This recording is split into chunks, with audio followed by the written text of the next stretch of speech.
Hello, everyone. I'm Miss Birdie, and I'd like to welcome you to a very special Podkinz episode. I'd like to wish you and all of your pets a very happy Webkinz Day. Bye for now. Hi, everyone. Welcome to a very special episode of Podkinz. In today's episode, in honor of Webkinz Day, we're doing a special extended interview with Karl, Creative Director of Webkinz. Thanks to everyone who's been sending us their questions for Karl. We'll be asking him a few of these, as well as a few questions of our own. So without further ado, please welcome Karl to the Podkinz booth. Hey, Karl. Hello. Thanks for being with us today. Hey, no problem.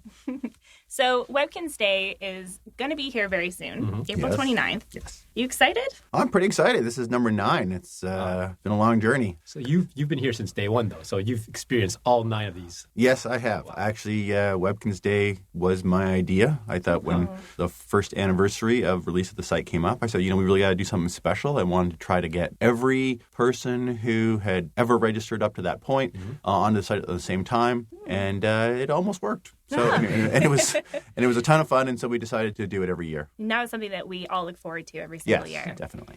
So speaking about the beginning of Webkinz, okay, can you take us back to that time and maybe let us know whose idea it was and what it was like during the early stages? It's a long story, but the gist of it is we created this new type of plush. And when Mr. Ganz, the owner of the company, saw it, he thought it was really special. And if you look back at the very original plush, they all had this fabric that had this really fine hair on it, and that we were the first sort of company to use that fabric. And we said, well, we should do something special with this. And instead of thinking, well, we could do television commercials or that, we said, we should do something that actually kids can enjoy and play. Yeah. And so the decision was to make, well, let's try doing a website in a virtual world. And the first take on Webkinz didn't go so well. We had to throw out a lot of our early stuff. And in August of 2004, I joined in March of 2004. We'd started working on the product in October of 2003. So there was quite a bit of stuff that was going on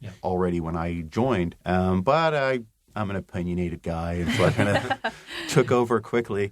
And in August of 2004, we actually made the decision to throw out a lot of the stuff that we had done so far because we just weren't happy with it. We're not happy enough with it.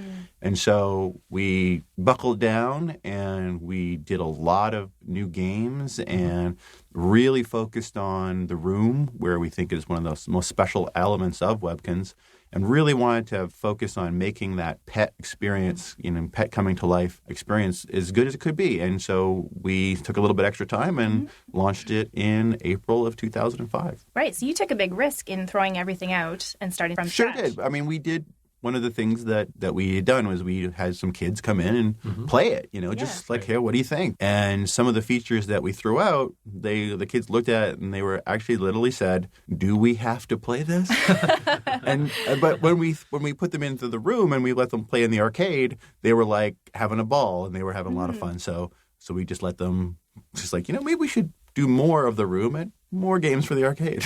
Right. So you redesigned the game, essentially, taking the stuff that you guys had won and remaking it in a very quick time. Yeah. How big was the team then to create something so fast? Well, we didn't throw out everything. Right. We had a really good room engine built. We had some games built. We just wanted to refocus it. Right. I believe the team back then was about 20 people. And then we just kept, hiring people that we thought were really good programmers and artists. And we just kept refining it over the years. If you look back, if you see pictures of the site back from 2005, it looks very different than it looks today. So can you elaborate a bit on what exactly a creative director does? Well, the creative director's role is to really oversee and kind of approve everything that goes on the site from a creative perspective. When we do a new game or a new feature, I'm involved with sort of just making the decisions of how it's going to work and what it's going to look like. I mean, we have an art team that's great, and they have a really talented art director. We have to give them something. We have to give them a vision of what it's supposed to look like, how it's supposed to work. You can't just ask a developer, like, program something for me. You need to give them an overview of what you want. So what we do a lot is write technical documents, what we call briefs, that sort of outline everything. We try to imagine the entire feature in our head, what it looks like, how it works, before anybody does any work on it. Mm-hmm. And full disclosure, Mike and I both are on your creative team. Yes. You are. You're our boss. You are our boss. I have another question about the beginnings of Webkinz. It comes from Momo4Cookie on Webkinz News. She wants to know, how did you come up with the name Webkinz? Well, the name Webkinz was chosen before I got here. I will freely admit that. And there were just a lot of names that we'd bounce around. I saw some of the original documentation and a lot of the original conversations. It is what it is. It's supposed to be a family, family of kin on the web. Yeah. So it really, and it was a playful word. And when you kind of combine them together, it made this new word that no one had ever heard before. And it really kind of resonated with us. We had some, other names that were like, fancy family and stuff like that. And they were just too plain. So the Webkinz really worked. And then it really helped that we were able to use that W and make it that magic W that is so iconic in the site. So we have another question from Webkinz Rocks 131. They write, how did they come up with the hosts and their name? Well, when I first got here, the only two hosts that we had were Miss Birdie and Dr. Quack. So then we started adding more characters because I really love the idea of characters being there when you play. For example, one of the first games I designed for Webkinz was Goober's Lab. I thought, what we could make this game a lot better is we actually had a characters there playing along with you and responding to your actions. And I'd always like to call my dog Goober. So I made a character named Goober, and Goober, it just sounds funny, and so I like it. Now, I also created Artifact because it's an artifact. It's an old item, and so we turned that into a character, something like Fred Rover. That was another character that we created. It was from the idea of like Fred Rover, calling you over. And so, when you're being able to be creative, you can get to be goofy and fun and to be honest, a lot of those voices are mine too. So, I wanted to make his characters as fun as I could. Absolutely. So how about we move on to Webkinz World itself? Sure. Nailcoat on Webkinz News asks, hi, Karl. I have always wondered how you come up with all the different pets, items, and clothes in the first place. You must have to have 1,000 people working on it. Or how could you come up with such amazing things? Well, I don't have 1,000 people working on it. It's actually really good to get different people working on it. Like how I have one person come up with ideas for a few months and another person come up with ideas for a few months. You get new ideas. Once one person had made a few hundred items, it's they start running out of ideas, and so you give it to somebody else, and then they come up with some great ideas. And it's like, remember, we've been making these items over 10 years, so we didn't just do them all overnight. Yeah.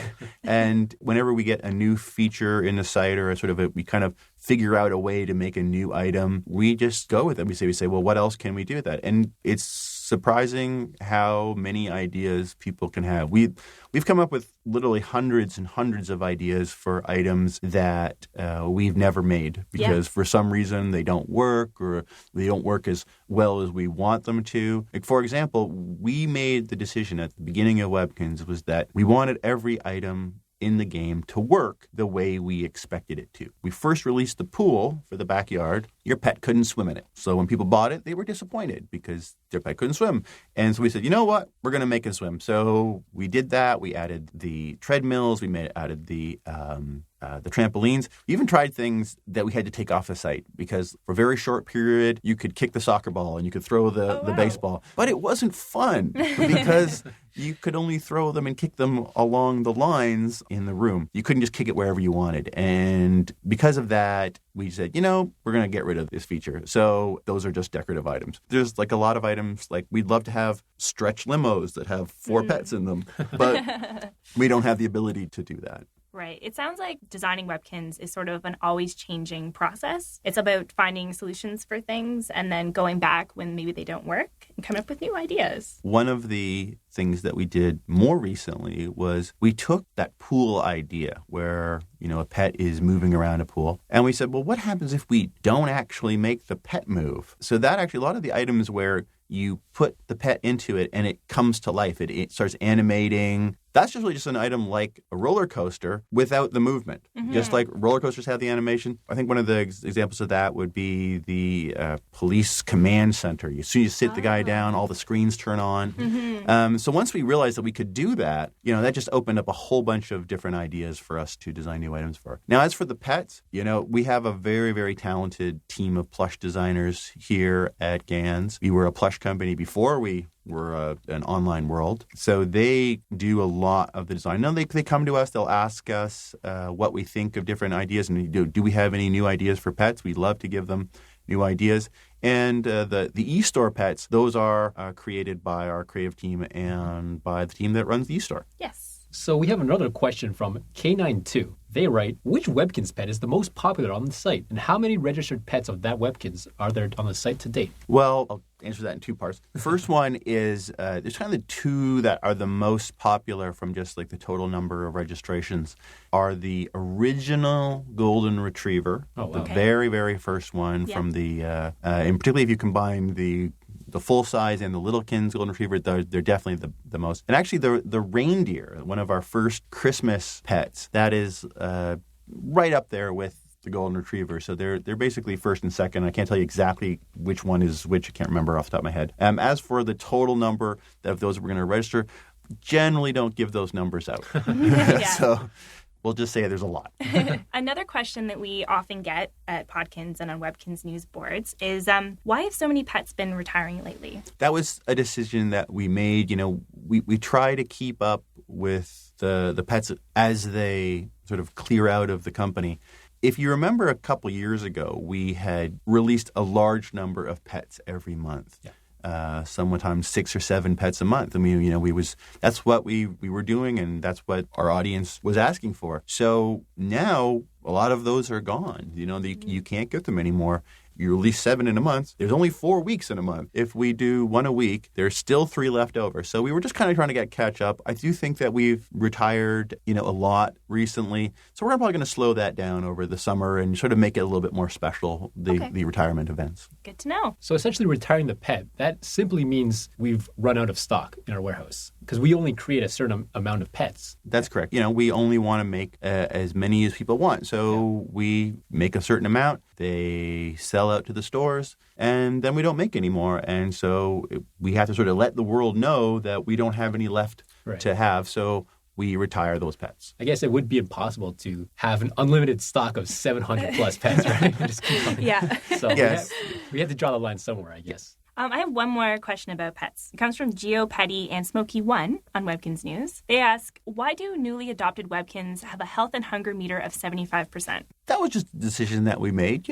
They've taken some time to get to you. And so, we want you to have some room to experience what it's like to see those meters go up. If they're all at 100 when you first get them, you won't know what that's like. So get your new pet and then take it to the arcade, play an arcade game, give it a nice little piece of food, and boom, you'll be back up to 100. Right on. All right, so here's another question. What's the most challenging thing about designing Webkinz on a daily basis? The biggest challenge right now is we're constantly trying to refine what we have. I mean, for the longest time, we were trying to expand and make it bigger and bigger and bigger and bigger. We got to a point where we think, it's about as big as we want it to be.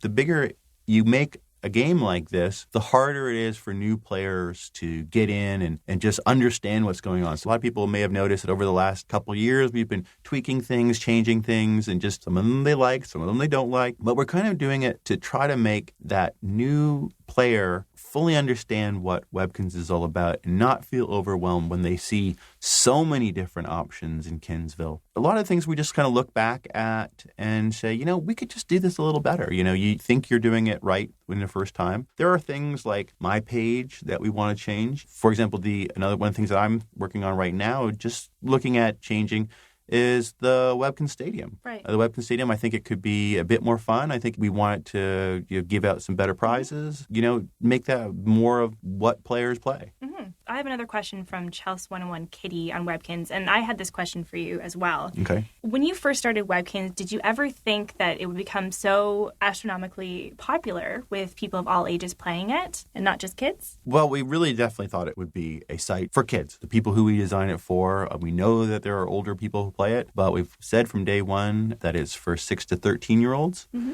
And we appreciate every person who plays, and we try to make things that are fun for every player. And a lot of things that we design, we do it for ourselves. Yeah. We usually think, like, for example, I designed Dicekins. And while we've taken it off the site, I just really wanted a game where I could open packs and get cool things and then build my own little game. And so we tried it, and, it worked for a while. And but since then, it was a more complicated game, so we took it off. Did we ever think it was going to be this big? Well, you never really imagine that. We started out very small, and I remember looking at some of the sites online where you can check how your site is doing. We weren't even on it. We were you look at your graph and you're like, there'd be no information because you were just too small.